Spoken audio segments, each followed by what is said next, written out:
नमस्कार साथियों, study point 99.9 में आप लोगों का स्वागत है साथियों। आइए आज हम डीसी मोटर का वर्गीकरण को हम लोग क्या करेंगे साथियों, पढ़ेंगे।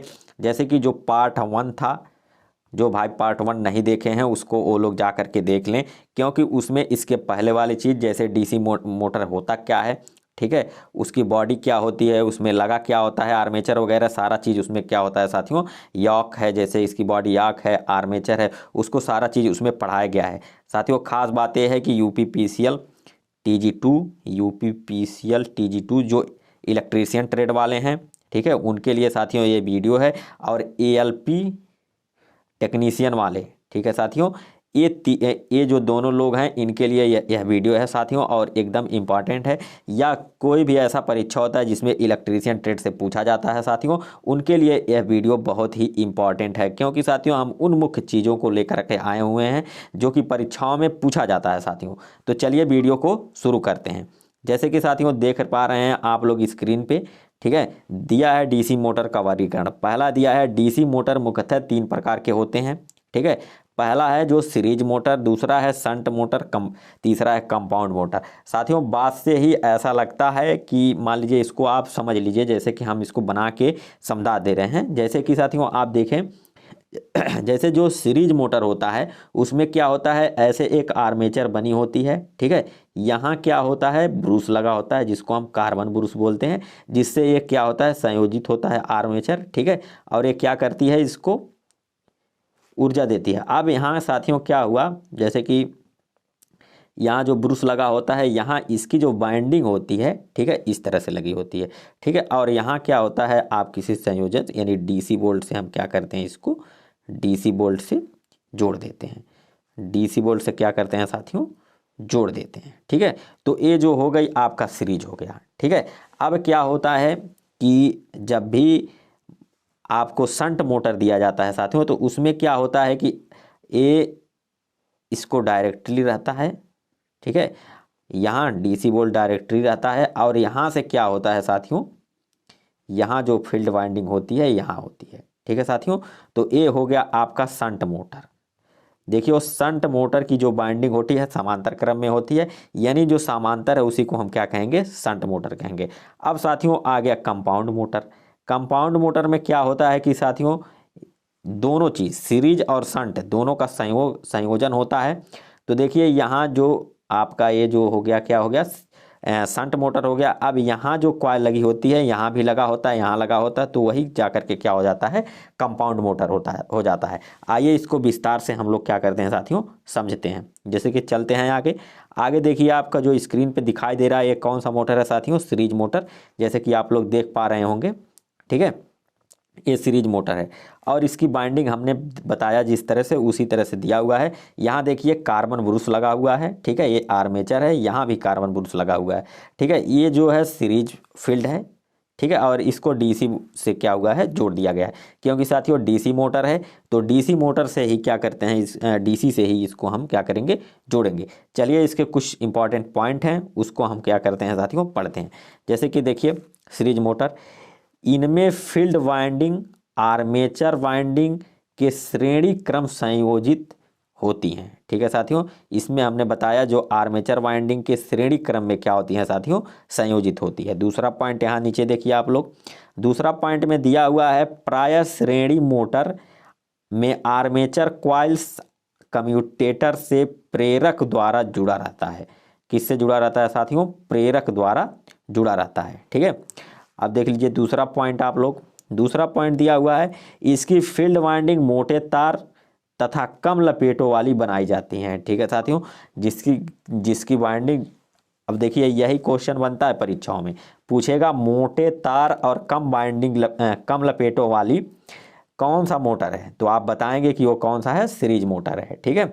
आगे चलिए, आगे चलिए, कुछ पॉइंट इंपॉर्टेंट है इसमें, उसको हम लोग क्या करते हैं साथियों, देखते हैं।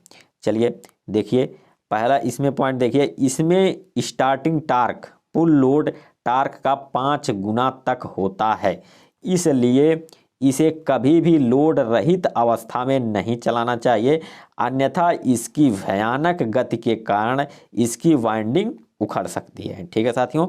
अगला पॉइंट देखिए, इसका उपयोग रेल इंजन, यही एएलपी जो हुआ था 2018 में पेपर हुआ था साथियों, उसमें ये क्वेश्चन पूछा गया था, ठीक है, कि रेल इंजन में कौन सा मोटर यूज होता है, ठीक है। तो इसका उपयोग रेल इंजन, क्रेन, ट्रैक्शन कार्य इत्यादि में किया जाता है, ठीक है।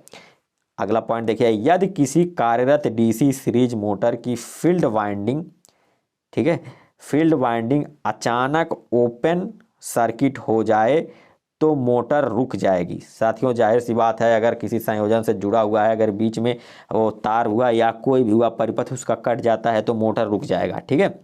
अगला देखिए, लोड बढ़ने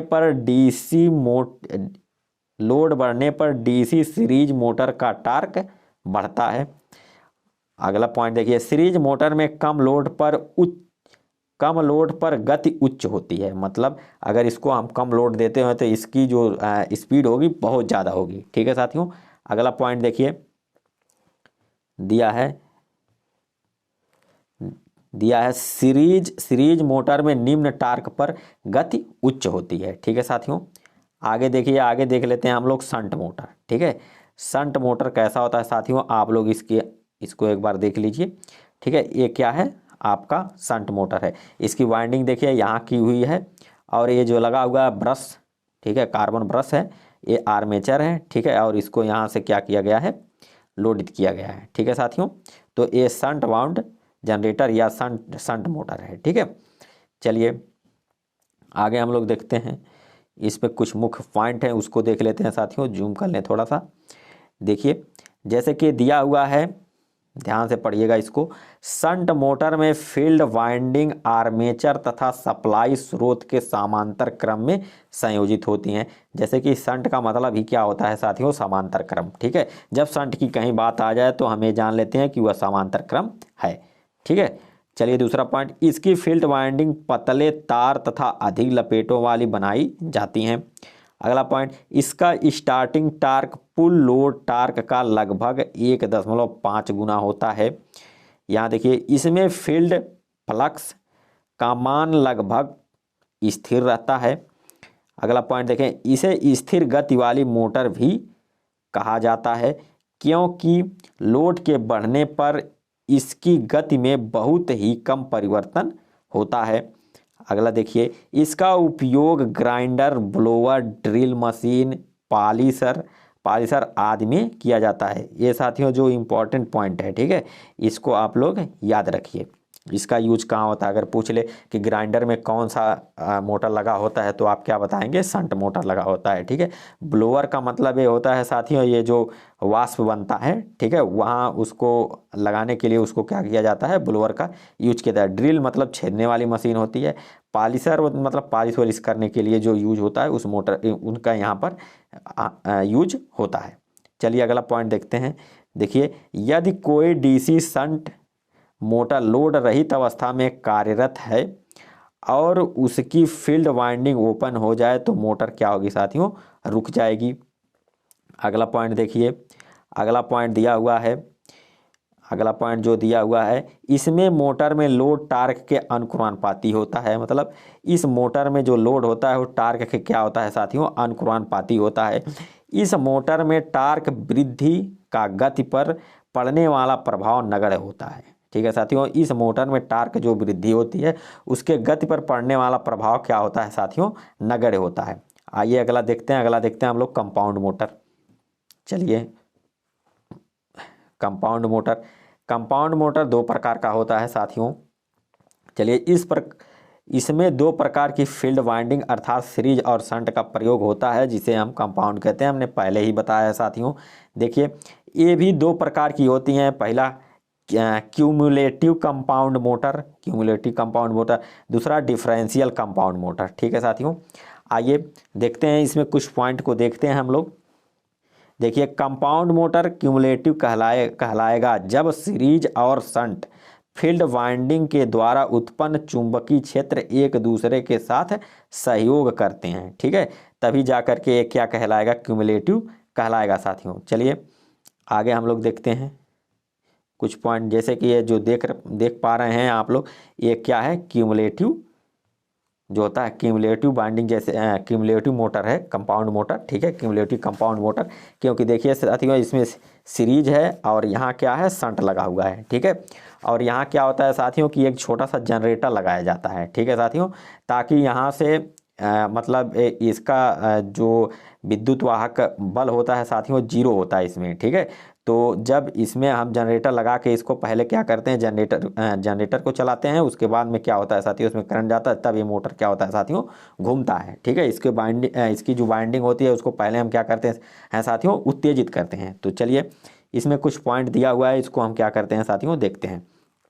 जैसे देखिए दिया है क्यूमुलेटिव कंपाउंड मोटर में लोड बढ़ाने से गति घटती है, ठीक है। अगर ऐसा मोटर लगा हुआ उस पर हम लोड बढ़ाएंगे तो इसकी गति क्या होगी साथियों, घट जाएगी, ठीक है।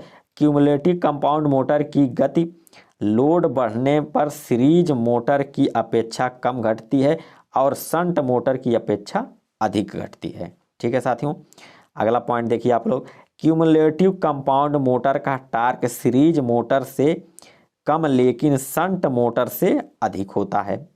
चलिए अगला पॉइंट देखते हैं साथियों, ये जो इंपॉर्टेंट पॉइंट है वही हम लेकर के आए हुए हैं, ठीक है। क्यूमुलेटिव कंपाउंड मोटर का प्रयोग press rolling machine, lift, compressor, elevator इत्यादि में किया जाता है, ठीक है साथियों। अगला देखिए, डिफरेंशियल कंपाउंड मोटर में सीरीज फील्ड और शंट फील्ड के द्वारा उत्पन्न चुंबकीय क्षेत्र एक दूसरे के विपरीत कार्य करते हैं। अब साथियों उसका जो दूसरा पॉइंट है डिफरेंशियल मोटर, उसका कुछ पॉइंट है इसमें, ठीक है। तो डिफरेंशियल अगर पूछा जाए डिफरेंशियल कंपाउंड मोटर क्या होता है, तो इसमें देखिए लिखा हुआ है कि डिफरेंशियल कंपाउंड मोटर में सीरीज फील्ड और शंट फील्ड के द्वारा उत्पन्न चुंबकीय क्षेत्र एक दूसरे के विपरीत क्या करते हैं साथियों, कार्य करते हैं। अगला देखिए, डिफरेंशियल कंपाउंड मोटर में लोड धारा की वृद्धि के साथ साथ गति में भी वृद्धि होती है। चलिए अगला पॉइंट देखिए, डिफरेंशियल कंपाउंड मोटर का उपयोग बैटरी चार्जिंग, सेट, ठीक है, बूस्टर, पंचिंग मशीन इत्यादि में किया जाता है। चलिए साथियों आज के वीडियो में इतना ही था साथियों। अब हम लोग क्या करेंगे साथियों, इसमें बैक ईएमएफ है, ठीक है, बैक ईएमएफ निकाला कैसे जाता है इसको अगले वीडियो में हम लोग देखेंगे साथियों। तो साथियों तब तक के लिए नमस्कार साथियों।